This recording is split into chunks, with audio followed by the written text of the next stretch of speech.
Jesús sacó a relucir la conclusión inevitable de la realidad de lo que había estado en estas mentes enfermas de estos hombres perversos, de acusarle de ser ¿qué? Usado, instrumento o siervo de ¿quién? De Satanás, de Belcebú. Y él en el versículo 20 ocupa una frase que dice: si por el dedo de ¿quién? De Dios hecho yo fuera los demonios. Usted debe recordar que estos hombres se creían, o más bien que eran la élite religiosa, el liderazgo religioso de ese momento. Se sentían como los iluminados, como los intocables o los injuzgables. Ellos estaban perdidos. En realidad se creían iluminados, pero ellos estaban más llenos de tinieblas. Estas personas eran duros de corazón. Sus conciencias estaban, como dice Pablo, endurecidas, ¿sí? Y hasta el punto que ellos fallaron en lo más mínimo. ¿Para qué debe servir un guía o una persona que conoce la palabra de Dios? Para que cuando usted frente una decisión y esté bajo una encrucijada o una Y, usted sepa si ir hacia el lado izquierdo o hacia el lado derecho. Y ellos fallaron en lo más básico, en distinguir la bondad de Dios y la oscuridad de las tinieblas. Y llamaron a la luz tinieblas. Dice la Escritura que a los suyos vino y los suyos no le recibieron. Ellos simplemente llamaron a Jesús, lo blasfemaron y simplemente fallaron en lo más elemental, en distinguir que el reino de Dios estaba frente a quién, hermanos, frente a ellos. No solamente como Juan lo dijo, que el reino de Dios está cerca, no, el reino de Dios había llegado literalmente ¿a quién? A ellos. Cristo, el Rey, estaba frente a ellos y simplemente ellos fallaron en eso. Entonces, sus corazones endurecidos, perdidos, sus mentes sin discernimiento, estaba sin posibilidad de ver, ciegos completamente. ¿Por qué? Porque eso es parte de lo que Satanás hace, ¿no? Cegar espiritualmente la mente de las personas. En realidad estos individuos entonces no eran los siervos de Dios, ¿o sí? Ellos eran lo que acusaban a quién, hermanos, a Jesús. A Jesús se le acusó o se le acusó como ser el siervo de Satanás. ¿Y los siervos de Satanás quiénes eran? Ellos mismos. Entonces tengamos cuidado de convertirnos en lo que juzgamos a los demás. Juan 8:44, por favor, si usted me ayuda con este texto, dice: vosotros sois, vea cómo el Señor los llama a ellos. Vosotros sois de vuestro padre, ¿quién, hermanos? El diablo. Está hablando de estas personas. Y los deseos de vuestro padre, ¿queréis qué? ¿Queréis hacer? Él es el que ha sido homicida desde el principio y no ha permanecido en la verdad, porque no hay verdad en quién, hermanos, en él. Y más adelante. Bueno, ahora vamos a ir un poco a esta frase que llama mi atención. Esta frase que dice: ¿el dedo de quién? El dedo de Dios. ¿De qué está hablando? ¿Qué está haciendo el Señor Jesús? El Señor Jesús conoce la historia de Israel, y se va a esta frase que fue ocupada no por hombres de Dios, sino por hombres perversos también. ¿Recuerda usted? Vamos rápidamente a Éxodo. Y vamos a este pasaje. Es la dramática escena de la salida de Israel de Egipto. A mí una de las películas que me han gustado siempre son los 10 mandamientos, o películas como El Príncipe de Egipto, donde se ve esa escena maravillosa de la salida del pueblo de Dios de Egipto. Y usted debe saber que para sacar al pueblo ocupó a 2 hombres, Moisés y ¿quién? Y Aarón, ¿sí? Y estos 2 siervos de Dios enfrentaron a Faraón, pero enfrentaron también a quienes, hermanos, a sus hechiceros, a esta gente. Éxodo 7, usted está en el pasaje. Con engaños pudieron estos hombres replicar, imitar lo que Moisés y Aarón hacían. Ellos intentaban ¿qué? Imitarlos, ¿no? Y replicar, hacer lo mismo. Estoy en el versículo 11, por favor, si ustedes tienen el pasaje. Dice, entonces llamó también Faraón, ¿a quiénes? A sabios. ¿A quiénes? A hechiceros. E hicieron también, ¿qué, hermanos? Lo mismo los hechiceros de Egipto con sus encantamientos. Encantamientos, por eso de chiquitos jugábamos encantados, ¿no? Nos sentíamos como hechiceros desde niños y nadie nos juzgó, pero bueno, eso es lo que decíamos. Verso 22, ahí vemos nuevamente que sucede lo mismo. Me gustaría relatar todo este pasaje porque la verdad a mí me emociona esta escena de Aarón, Moisés enfrente de Faraón y cómo están imitando. Dice el versículo 22, y los hechiceros de Egipto hicieron ¿qué? Lo mismo con sus encantamientos y el corazón. Pero ¿cuál es el efecto, hermanos? Que cuando de repente la gente ve que Satanás hace cosas similares, muy por debajo de lo que Dios hace, la gente endurece, ¿qué, hermanos? Su corazón. Dice que el corazón de Faraón se endureció y simplemente no los, ¿qué, hermanos? No los escuchó. No los escuchó. La gente es muy fácil de endurecer su corazón. Verso 19, también voy a capítulo 8 ahora. Cuando Moisés golpeó, aquí hay una escena más hermosa. Miren, a ver, ella sí la voy a leer completa porque para mí es importante que lo tengamos. Voy al pasaje de Éxodo 8. Dice el texto, está hablando de primero en el capítulo 8, la primera plaga que vemos ahí es la de las ranas, ¿sí?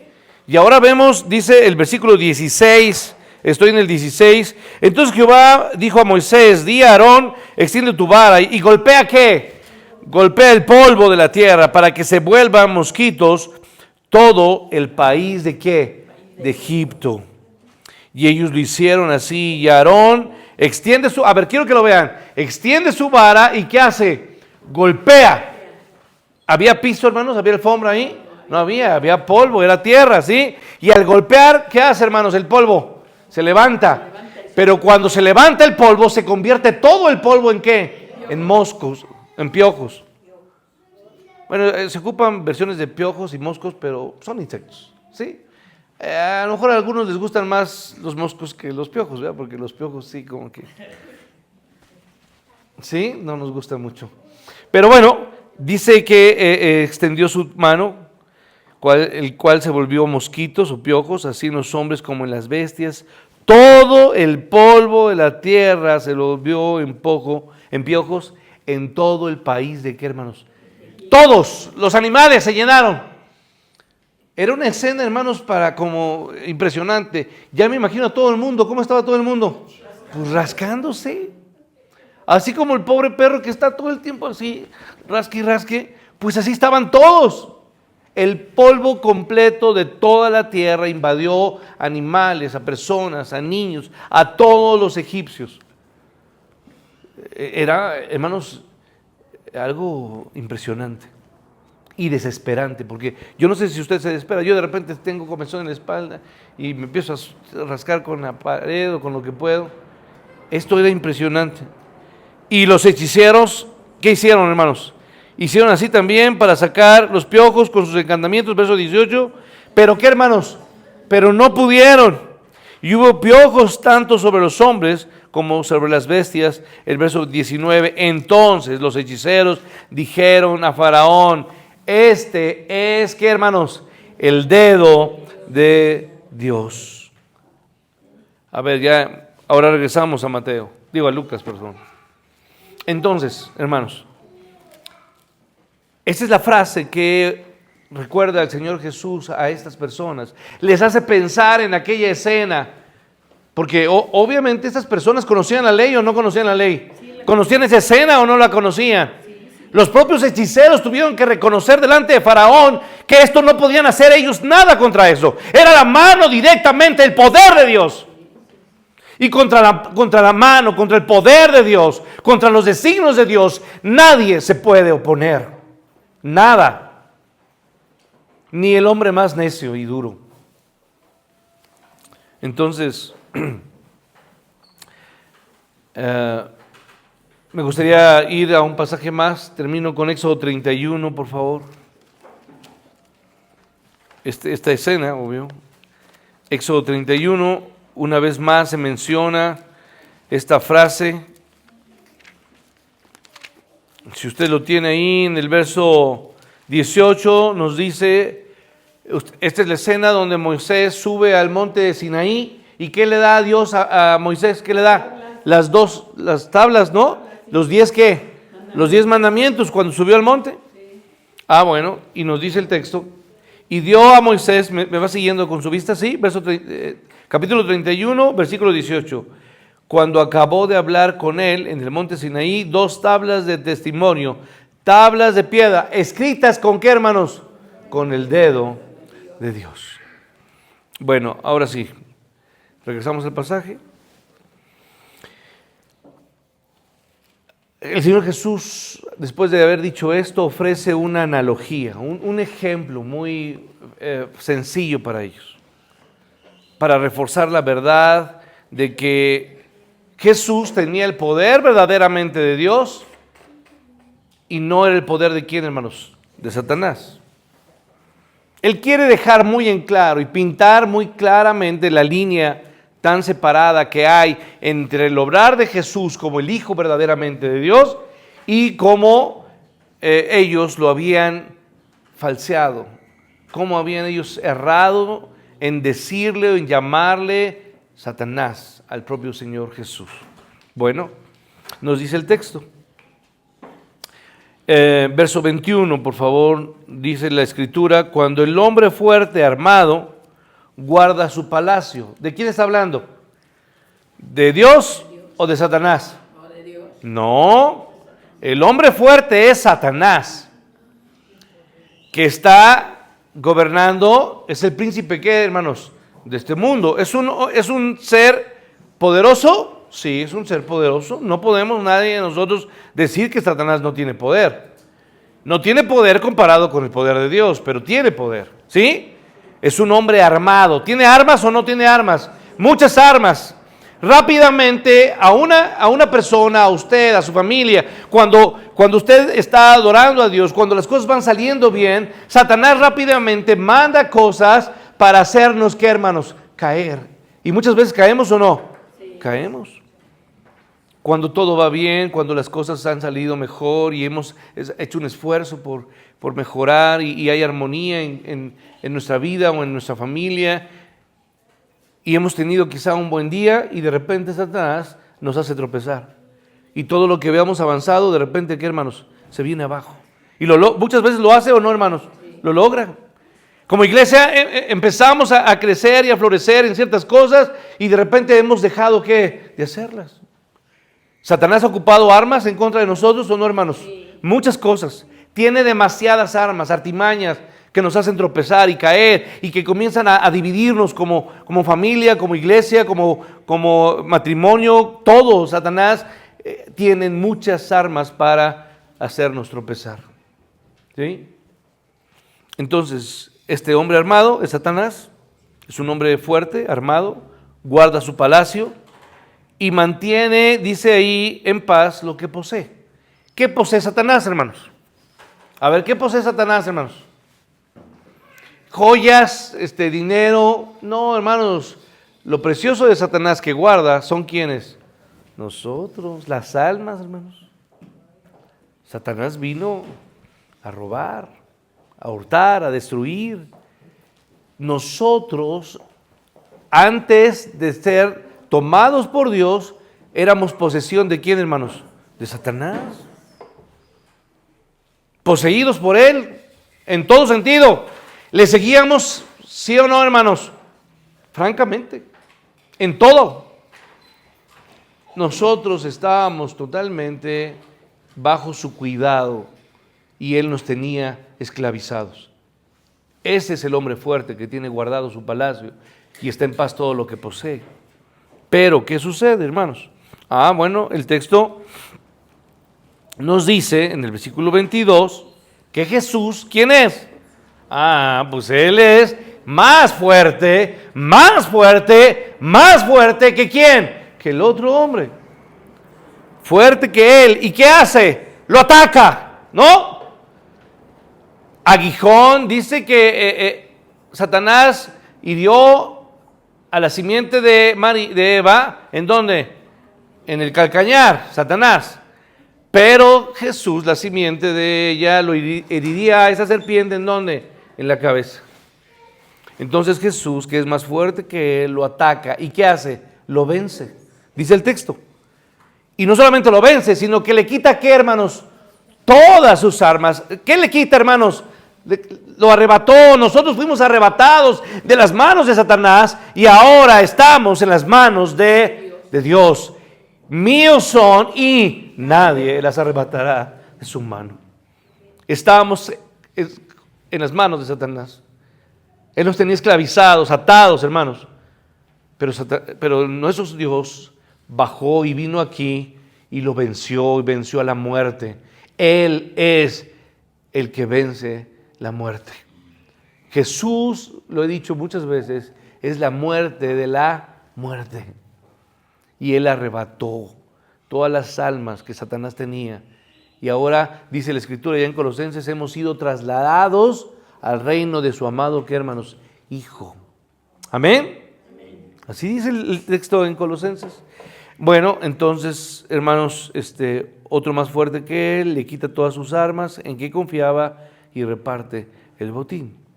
Satanás y sus huestes son impotentes para impedir que el Señor Jesús rescate las almas del reino de las tinieblas. Nada puede hacer que Dios pueda detener el poder. Las huestes de Satanás no pueden impedir que el poder de Dios arrebate de Satanás las almas y ahora sean de Jesús. Jesús claramente demostró ese poder. ¿Y cómo lo demostró? Yo quiero terminar con esto. ¿Cómo demostró Jesús? Lo demostró claramente. ¿Venció la enfermedad o no? ¿Sanó a ciegos? ¿Sanó a mudos? ¿Sanó a cojos? Sanó a tantas personas. Es más, hasta la propia suegra de Pedro, ¿lo recuerda? Que tenía fiebre. Sanó a tantas personas de la enfermedad. Ahora, las enfermedades, hermanos, yo quiero preguntar si usted se imagina que Adán y Eva estaban en el jardín y de repente un día, usted se escucha ahí en la Biblia, que de repente Adán enfermó y le dio fiebre. ¿Sí? Adán y Eva podían estar enfermos o enfermarse, hermanos. No, hermanos. Antes de no haber desobedecido. ¿Qué quiere decir? Que cuando Dios creó a Adán y Eva, al hombre, lo creó libre de ¿qué, hermanos? De toda enfermedad. La enfermedad es consecuencia de ¿qué, hermanos? Del pecado. Ahora ya los que están enfermos se pueden acordar más de Adán y de Eva, ¿no? Gracias por este dolorcito que traigo, ¿no? Bueno, toda enfermedad es consecuencia de ¿qué, hermanos? Del pecado. Entonces Satanás curó enfermedades y curó, o más bien demostró su poder de cualquier tipo de condiciones. También demostró poder sobre las huestes de Satanás. Liberó a hombres de demonios, ¿o no lo hizo? ¿Sí? Y también demostró su poder sobre la naturaleza. ¿Lo hizo o no, hermanos? ¿Acaso Noé cayó al mar que estaba en esa tormenta? ¿Sí? Él demostró su poder sobre las fuerzas de la naturaleza, sobre las enfermedades, sobre los demonios. Pero la demostración más grande es que también él demostró su poder sobre la propia muerte. Y si no, que le pregunten a Jairo, ¿no? O que le pregunten a María y a quién, a su hermana Marta, ¿no? Al mismo Lázaro. Dios demostró tener poder sobre todo esto, dando claridad de quién es Él. Y Él es el Hijo de Dios. ¿Amén? Y el himnólogo contesta, Hijo de Dios es Él. Bueno, entonces Él arrebató, Él demostró tener poder sobre el pecado Y es más, y les dijo a aquellos, ¿qué es más fácil? Decirle a este hombre, levántate, toma tu lecho y anda, o tus pecados se son perdonados. Ellos decían, no puedes decirle tus pecados, porque el único que puede perdonar pecados es ¿quién? Dios. Es Dios. Y entonces les dijo, pues cállense la boca, toma tu lecho, anda, y que tus pecados son perdonados. ¿Cayó las bocas o no? Sí, ese es nuestro Dios. Entonces Jesús demostró claramente esto. Venció la muerte. Y como nos dice Hebreos, venció la muerte y despojó al que tenía el imperio de la muerte. Esto es a quién, hermanos, al diablo. Hebreos 2:14. Al echar fuera demonios y perdonar el pecado, algo para lo cual Satanás no tiene ni poder, ni interés, ni inclinación alguna de hacer, porque Satanás no tiene interés de eso.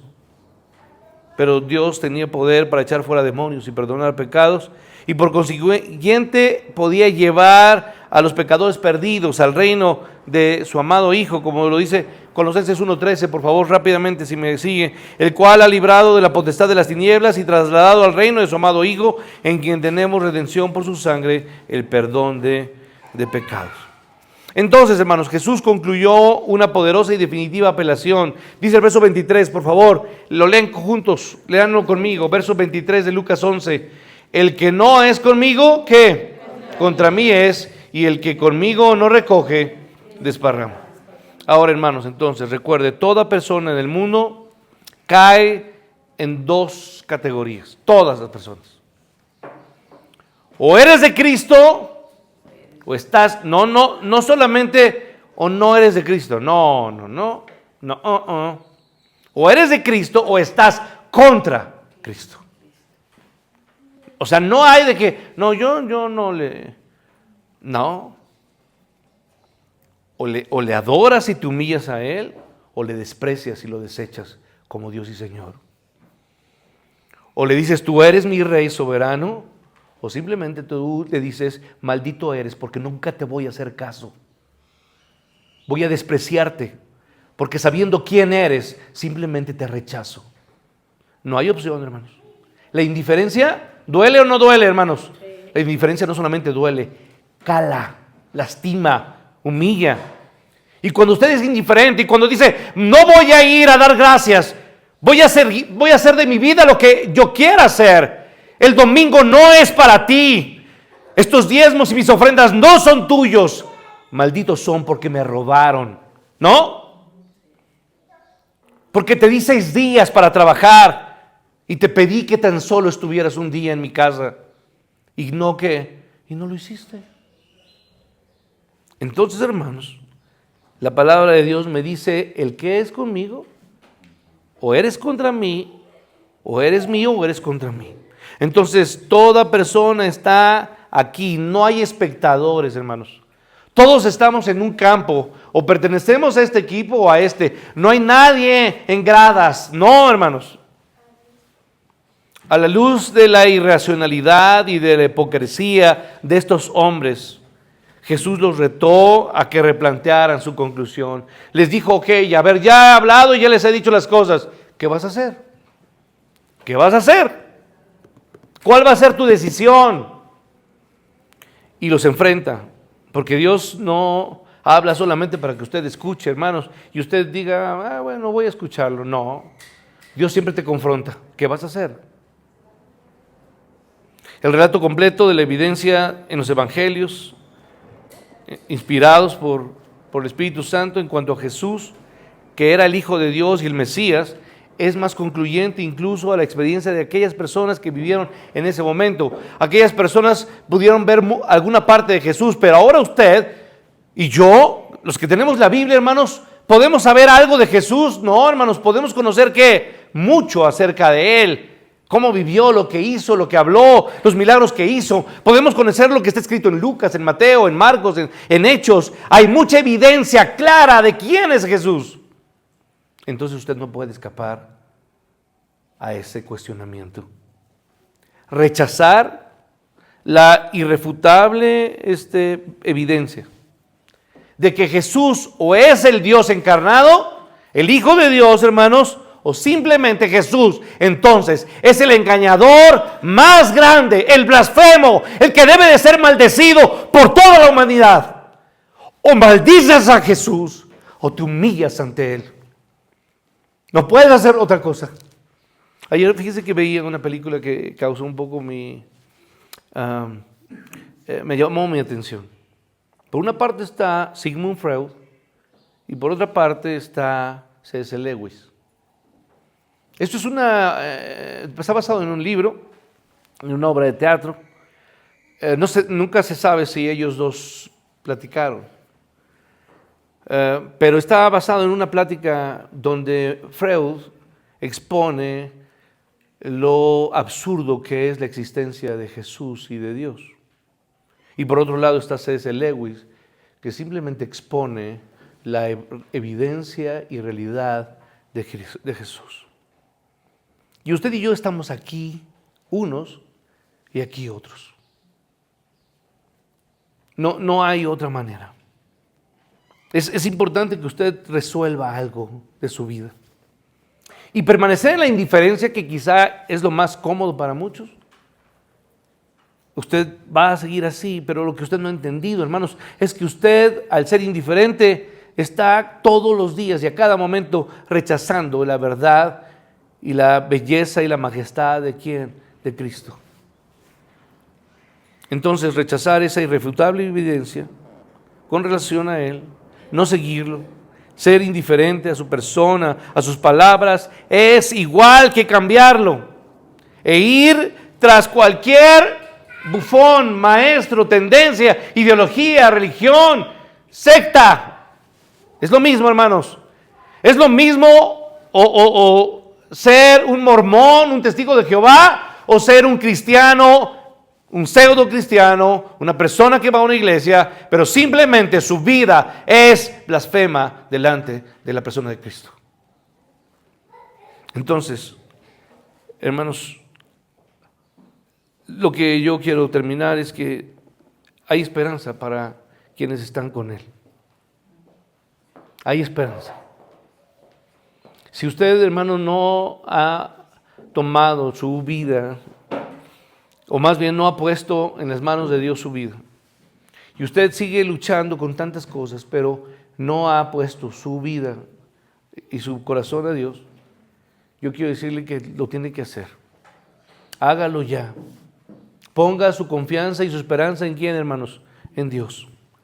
Porque toda persona que ha confiado en Dios nunca ha sido defraudada. Nunca.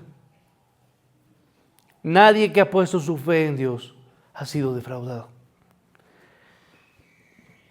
Quienes aceptan a Jesús como Señor y Salvador, Cristo les ofrece, hermanos, un regalo gratuito. Y para recibir ese regalo tan grande, hermanos, tenemos que cultivar nuestro corazón. Y cultivar, hermano, es remover, ¿qué, hermanos? La tierra. Cultivar implica preparar la tierra, ¿sí? Antes de que la semilla sea puesta. Usted tiene que trabajar en su corazón. Entonces, la pregunta sería, pastor, pero ¿cómo cultivo mi corazón? ¿Cómo preparo mi corazón para recibir, para hacer que Cristo haga de mí lo que Él tiene que hacer? A través de, primera cosa, un temor adecuado sobre el juicio que vendrá y sobre el infierno que existe. Tengo que temer a Dios. Lo que muchos hemos dejado de sentir, hermanos, es que hemos perdido el temor a ¿quién, hermanos? A Dios. Temor al pecado. Pecamos y no tenemos, ¿qué, hermanos? Ningún temor. Lo hacemos como de forma valiente, como retando a Dios. A ver, voy a pecar y a ver qué me haces. Tenga cuidado, hermano. No tiente a Dios. Temor adecuado sobre el juicio de Dios, sobre el pecado y sobre lo que vendrá después del pecado, que es el infierno. La gente ha dejado de tener temor a ¿qué, hermanos? Al infierno. Porque Satanás ha buscado todas las formas de negar el cielo y negar el infierno. Prepare su corazón, como la Biblia lo dice. No quiero otra cosa, sino que mi pueblo se quede, hermanos, se humille, sea humilde, hermano, por favor, sea humilde. Prepare su corazón Porque como lo dijo allá, al corazón, ¿qué, hermanos? Contrito. Contrito y humillado. Y es más, hermanos, que no se quede en eso, que su corazón sea quebrantado, porque reconoce su pecado. Comience a reconocer su pecado, sus pecados constantemente. Eso se llama, lo que hacían los puritanos antes, la mortificación de qué, hermanos, del pecado. Y por último, hermanos, y lo más grande, ya que usted ha reconocido su pecado, se ha humillado delante de Dios, entonces arrepiéntase. Arrepiéntase.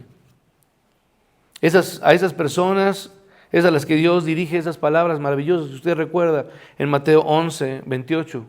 Venid a mí, todos los que estáis trabajados y cargados, y yo os haré, ¿qué, hermanos?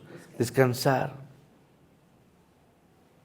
Llevad mi yugo sobre vosotros y aprended de mí, que soy manso y, ¿qué, hermanos? Humilde de corazón, y hallaréis, ¿qué, hermanos? Descanso para vuestras almas.